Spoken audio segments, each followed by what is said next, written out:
Hello friends, welcome to our channel education E class. Phase 1 की counselling समाप्त हो चुकी है। फेज़ 2 की काउंसलिंग शुरू हो गई है। फेज़ 2 में आपको 50,000 एक से लेके 1,40,000 तक के छात्रों को रजिस्ट्रेशन का मौका दिया गया है। फेज़ 1 में छात्रों ने कई प्रकार की गलतियां की हैं। हमारे जो छात्र हमारे पास काउंसलिंग के लिए आए थे, उनके अनुभव के आधार पर हमने आज का वीडियो बनाया हुआ है कि उन छात्रों ने जो जो गलतियां की हैं वह गलतियां आपको बिल्कुल नहीं करनी है। यानी कि फेज़ 2 के छात्रों के लिए काउंसलिंग से पहले निम्न सावधानियां बरतनी है, जिससे वो काउंसलिंग में गलती ना करें। जो फेज़ 1 के छात्रों ने गलतियां करी हैं वह गलती आपको बिल्कुल नहीं करनी है।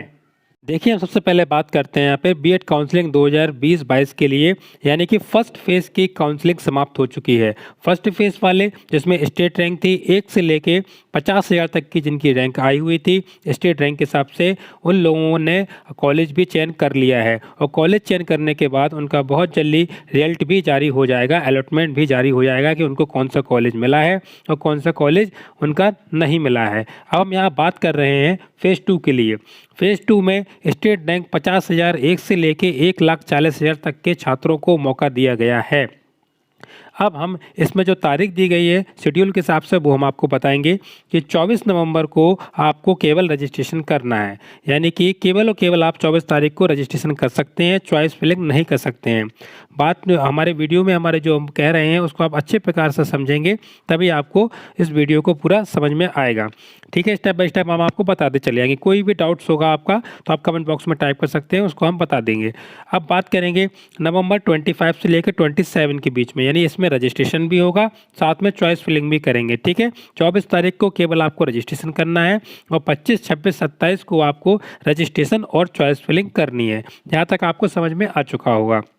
अब हम बढ़ते हैं अपने नवंबर 28 की ओर, यानी 28 नवंबर को केवल और केवल चॉइस फिलिंग होनी है। इस बात को आप अच्छे प्रकार से समझ लें कि आपका बात करेंगे यहाँ पर कि 28 नवंबर को केवल और केवल आपकी चॉइस फिलिंग होनी है, आपका रजिस्ट्रेशन नहीं होगा। रजिस्ट्रेशन आपको 24 को ओनली होना है और 25 से लेकर 27 के बीच में रजिस्ट्रेशन भी कर सकते हैं, चॉइस फिलिंग भी कर सकते हैं और 28 नवंबर को केवल चॉइस फिलिंग होगी। अब बात करेंगे 29 नवंबर की। 29 नवंबर का आपको अलॉटमेंट हो जाएगा, यानी कॉलेज अलॉट हो जाएगा और आपको ये बता दिया मालूम चल जाएगा आपने कैंडिडेट लॉगिन में जाके कि आपको कौन सा कॉलेज का आवंटन हुआ है। उसके बाद आपका आएगा डिसीजन मेकिंग के लिए, यानी कि सीट कंफर्मेशन के लिए। उसके लिए आपके लिए 3 दिन का समय आपको दिया जाएगा, यानी 30, 1 और 2, यानी 30 नवंबर को, 1 दिसंबर को और 2 दिसंबर को आपको मौका दिया जाएगा डिसीजन मेकिंग लेने के लिए कि आपको कॉलेज की बैलेंस फीस है जो आपकी वो जमा करना है कि नहीं करना है। हम आपको पहले भी बता चुके हैं 750 रुपये रजिस्ट्रेशन चार्ज है, 500 रुपये आपकी एडवांस फीस है और फिर जो आपकी जो बकाया फीस बैलेंस फीस होती है, जो कॉलेज की टोटल फीस होती है उसको बैलेंस फीस कहते हैं, वह आपको 5,000 रुपये काट के उसमें से जमा करनी होती है। ठीक है, तो उसको जमा करने के लिए जो आपकी डेट दी गई है वह है आपकी 30 तारीख से लेके 2 दिसंबर के बीच में। देखिए, हम अब आपको एक एक करके बहुत सारी गलतियां बताएंगे जो फेज़ 1 के छात्रों ने गलतियां की हैं। आपको इन गलतियों से सीखते हुए आपको अपनी बेस्ट से बेस्ट काउंसलिंग करनी है, जिससे कि आपका अच्छा से अच्छा रिजल्ट आए। देखिए, सबसे पहले तो हम यहाँ बात करेंगे लॉगिन आईडी के लिए। यह वह लॉगिन आईडी और पासवर्ड होता है जहाँ से आपको काउंसलिंग की प्रोसेस पूरी करनी होती है। तो देखिए, अपना लॉगिन आईडी पासवर्ड किसी को भी शेयर ना करें। अगर आप किसी को लॉगिन आईडी पासवर्ड शेयर कर देंगे तो वह आपका गलत यूज़ कर सकता है।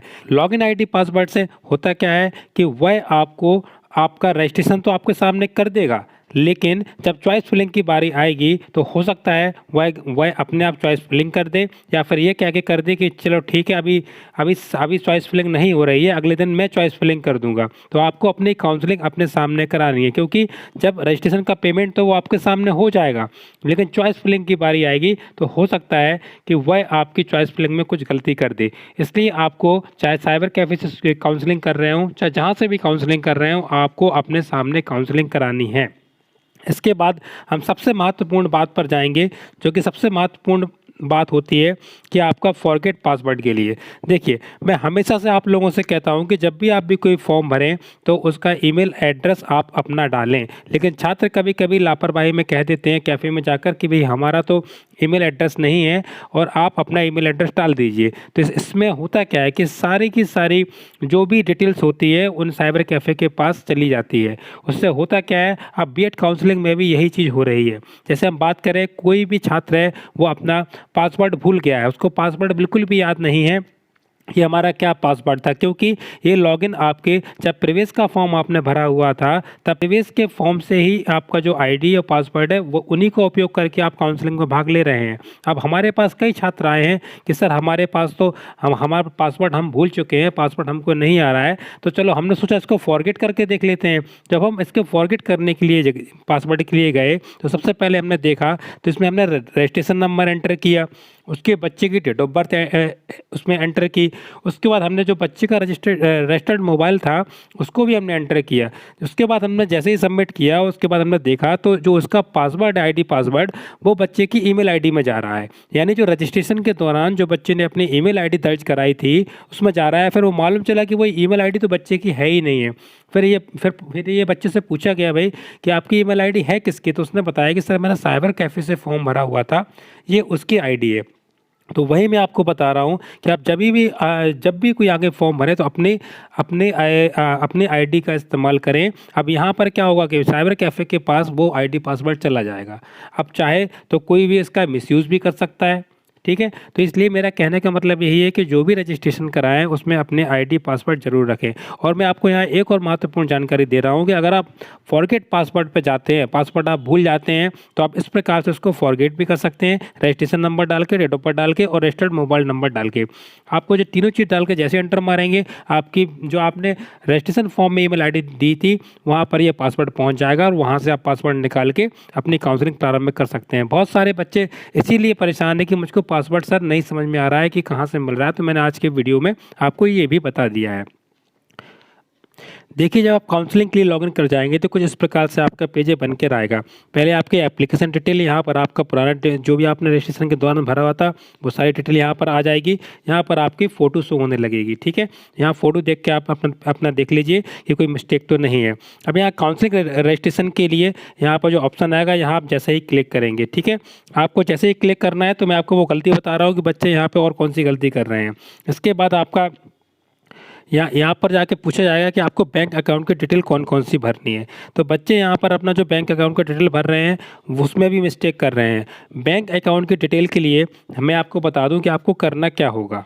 देखिए, रजिस्ट्रेशन के लिए आपको सबसे पहले तो बैंक अकाउंट की डिटेल भरनी होती है, साथ में आपको पासबुक की फ्रंट पेज के जहाँ पर आईएफएससी कोड, अकाउंट नंबर है वो भी आपको अपलोड करना होता है। अपलोड के लिए मैं आपको एक महत्वपूर्ण बात बता दूं, अपलोड के लिए क्या है, आपको 100 KB में आपको जो आपकी जो फाइल है, जो पासबुक है उसके आपको जेपीजी में आपको अपलोड करना है। पीडीएफ में भी आप कर सकते हैं। उसमें करना क्या है आपको कि बहुत से लोग क्या हो रहे हैं उसको कम में कर दे रहे हैं, 100 से कम भी कर दे रहे हैं। तो उससे क्या होता है कि आपकी पिक्चर की क्वालिटी साफ नहीं आ रही है, जिसमें कुछ भी आपको दिखाई नहीं देता है कि इसमें अकाउंट नंबर क्या मेंशन है क्या नहीं है। तो आपको एक अच्छे स्कैनर से आपको उसको स्कैन कराना है 100 KB के अंतर्गत, और ये देखना भी है कि 100 KB के होने के बाद भी वह कितनी साफ़ आ रही है। अगर आप साफ़ नहीं आएगी आपका पैसा रिफंड होना होगा। अगर आपको वो कॉलेज आपने चूज़ किया है वो नहीं मिलेगा, अगर 5,000 रुपये आपके रिफंड हो रहे होंगे तो वहाँ आपको दिक्कत आ जाएगी। इसलिए पासबुक का साफ स्कैन करना ज़रूरी है। 100 KB के आसपास आप कर लीजिए, अच्छे स्कैनर से करिए तो आपका ये समस्या ख़त्म हो जाएगी। अब मैं आप बात करूँगा, अब आप जो बच्चे मैक्सिमम और गलती कर रहे हैं कि उसमें क्या है कि अकाउंट नंबर नेम में खोलने पर केवल 3 ही लोग आ रहे हैं। एक तो छात्र स्वयं अपना डाल सकता है, एक अपने माता का, एक पिता का, बस 3 लोगों के अलावा ही उन्होंने ऑप्शन दिए हैं। इसके अलावा छात्र क्या कर रहे हैं, अपने भाई का अकाउंट डाल दे रहे हैं, अपना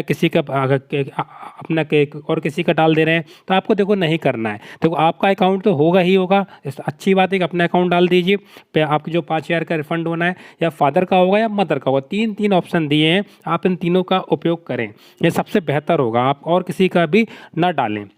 इसके बाद बैंक FISC IFSC कोड के लिए ये बहुत महत्वपूर्ण है, ये आपकी पासबुक में मेंशन होता है, वहाँ से देखकर ही डालें। ये सबसे महत्वपूर्ण, अगर आपने ये गलत कर दिया तो आपको रिफंड के लिए काफ़ी समस्या हो जाएगी। बैंक अकाउंट नंबर आप खुद अपने सामने भरवाएं। आप साइबर कैफ़े में या फिर किसी और के भरोसे बिल्कुल भी ना रहें कि उसने भर दिया होगा। मेरे पास भी कई छात्र इस प्रकार से आए हैं और फिर बाद में उन्होंने बोला है सर इसमें करेक्शन हो जाएगा, तो मैंने कहा इसमें कोई करेक्शन नहीं हो पाएगा, ये वन टाइम होता है, आपको सोच समझ के यहाँ पर भरना होता है। अब बात करेंगे कंफर्मेशन अकाउंट नंबर, ये भी बहुत महत्वपूर्ण है। जैसा आप वहाँ अपने नंबर डाला है दोबारा से आपको बिल्कुल वही नंबर डालना है, ठीक है। इसके बाद हम बात करेंगे बैंक नेम। बैंक नेम भी बहुत महत्वपूर्ण है और ब्रांच का नेम भी बहुत महत्वपूर्ण है, ब्रांच सिटी भी महत्वपूर्ण है। आपको जो सारी डिटेल यहाँ से आपको बहुत अच्छे प्रकार से भरना है ताकि आपको ट्रांजेक्शन में कोई दिक्कत ना आए, यानी आपका पैसा रिफंड 100% हो जाए। देखिए चॉइस फिलिंग के ऑप्शन में आप जैसे ही जाएंगे, जैसे आप चॉइस फिलिंग के जाएंगे, यहाँ देखिए कॉलेज सिलेक्शन पे आप जैसे ही पहुँचेंगे तो सबसे पहले तो आपका सिलेक्ट कोर्स आएगा, उसमें कोई दिक्कत नहीं है, वो पहले से सिलेक्ट आ रहा है। आपको फीमेल मेल, और आपने रजिस्ट्रेशन में गलती कर दी है मेल फीमेल या फिर आपका कोई अन्य के लिए, तो आप यहाँ से आके उसको करेक्शन कर सकते हैं, या आपको मौका दिया गया है। संस्कृत है अगर आप लिए हैं तो यस करेंगे, वरना यहाँ पर नो करेंगे, ठीक है। इसको आप समझ चुके होंगे। इसके बाद इसको आप कंटिन्यू कर दें। कंटिन्यू करने में आप जैसे ही इसको आगे बढ़ेंगे तो कुछ इस प्रकार का आपका आएगा। इस प्रकार से फिर आपको सारे कॉलेजों को चयन करना है। देखिए सबसे पहले आपकी यूनिवर्सिटी का कोड आएगा, फिर आपका यूनिवर्सिटी का नेम आएगा, कॉलेज कोड आएगा और कॉलेज नेम आएगा। इसके बाद आपका कोर्स आएगा, टाइप ऑफ कॉलेज आएगा और कॉलेज कैटेगरी आएगा। मैंने आपको कई बार बताया है और मैं अभी फिर से आपको एक रिपीट कर रहा हूँ कि जैसे ही आप यूनिवर्सिटी का, जैसे ही आप कॉलेज का आप सिलेक्ट करें तो सबसे पहले कॉलेज की लिस्ट बना लें। कॉलेज लिस्ट के लिए हमने एक वीडियो बना दिया है हमारे चैनल पर जाकर, कॉलेज के लिए जो लेटेस्ट वहाँ से आपको कैसे देखना है वो हमने बता दिया है, या फिर हमारे इस वीडियो के ख़त्म होने के बाद वो वीडियो आपको मिल जाएगा। वो वहाँ से आप देख लें कि आपको कॉलेज का सिलेक्शन कहाँ से करना है, कैसे आपको चूज़ करना है, अपने कौन कौन सा हमको कॉलेज भरना है। तो कॉलेज के नाम के साथ साथ आप कॉलेज कोड का उपयोग ज़रूर करें। देखिए सबसे महत्वपूर्ण हम बात कर रहे हैं, जब भी आप कॉलेज का चयन करें तो आपके लिए बहुत महत्वपूर्ण होता है कि आप इस तरह से फ़िल्टर भी कर सकते हैं यूनिवर्सिटी का नाम डाल के, और अपना स्ट्रीम डाल के भी फ़िल्टर कर सकते हैं, इससे आपके सारे कॉलेज की लिस्ट खुल आएगी। देखिए कॉलेज कोड सबसे महत्वपूर्ण होता है, अगर आप कॉलेज कोड से चयन करेंगे तो आपको गलत होने की संभावना बिल्कुल भी नहीं रहेगी। आपको नाम से करेंगे तो थोड़ा आपको कन्फ्यूज़न भी हो सकता है, इसलिए आप जो भी कॉलेज लेना चाह रहे हैं पहले उसकी एक लिस्ट बनाइए और उसके आगे अपना कॉलेज कोड जरूर डालिए। और जब चॉइस फिलिंग करें तो दोनों चीज़ों को देखें कि कॉलेज हमने नेम सही भरा है कि नहीं भरा है, साथ में अपने कॉलेज कोड को भी देखें। अधिकांश लोगों से ये गलतियां हो गई हैं, उन्होंने जल्दबाजी में गलत कॉलेज का चयन कर लिया और बाद में उन्होंने कहा है कि इसमें कोई करेक्शन हो सकता है। देखिए एक बार चॉइस लॉक आपकी हो जाती है फिर आपका करेक्शन बिल्कुल भी नहीं हो पाएगा, आप ऊपर नीचे भी नहीं कर पाएंगे, उसके ऑर्डर को चेंज भी नहीं कर पाएंगे। इसलिए आपको बहुत सावधानी से, बहुत समझदारी से आपको इस प्रकार से कॉलेज कोड के माध्यम से इसको चयन करना है। साथ में आप देख सकते हैं कि आपका कॉलेज किस टाइप का है, सेल्फ फाइनेंस है, कैटेगरी वहाँ का है और वहाँ पर कितनी कितनी सीटें हैं। ये सीट भी दे सकते हैं आपके आर्ट में, यानी कि ऐसे मतलब साइंस में आप करना, और इसमें आर्ट और कॉमर्स है, और ये अपने साइंस और एग्रीकल्चर बोलेंगे इसको आर्ट ऑफ कॉमर्स बोलेंगे। ये भी आप देख सकते हैं कि आपका यहाँ पर कितनी सीटें अवेलेबल हैं, इसकी पूरी समझ के ही आपको काउंसलिंग कराना है। ठीक है, तो ये था हमारा आज का महत्वपूर्ण वीडियो। अगर आपको आज का हमारा वीडियो अच्छा लगा हो तो वीडियोस को लाइक करें, वीडियोस को शेयर करें, जिससे और सारे बच्चों की हम कुछ ना कुछ अपने प्रकार से सहयोग कर सकें। काउंसलिंग में जो बच्चे भाग ले रहे हैं उनके लिए कुछ ना कुछ सहयोग कर सकें कि वो अपनी काउंसलिंग एक सफल तरीके से करा सकें। तो इसी के साथ ये था हमारा आज का वीडियो। तो लास्ट में हम आपसे कहेंगे आप हमारे चैनल को सब्सक्राइब कर सकते हैं। ऐसे ही हम बीएड की लेटेस्ट कोई भी अपडेट आएगी वो हम सारी आपको बताएंगे। साथ में आपको ये भी बताएंगे कि फर्स्ट राउंड के बाद भी आपकी कितनी सीटें आपकी बची हैं। एक एक करके हम सारे वीडियो जैसे जैसे काउंसलिंग होती जाएगी आपके हम वीडियो बनाते चले जाएंगे। इसलिए आप हमारे चैनल को सब्सक्राइब कर लीजिए और बेल आइकन पर क्लिक कर लीजिए। धन्यवाद।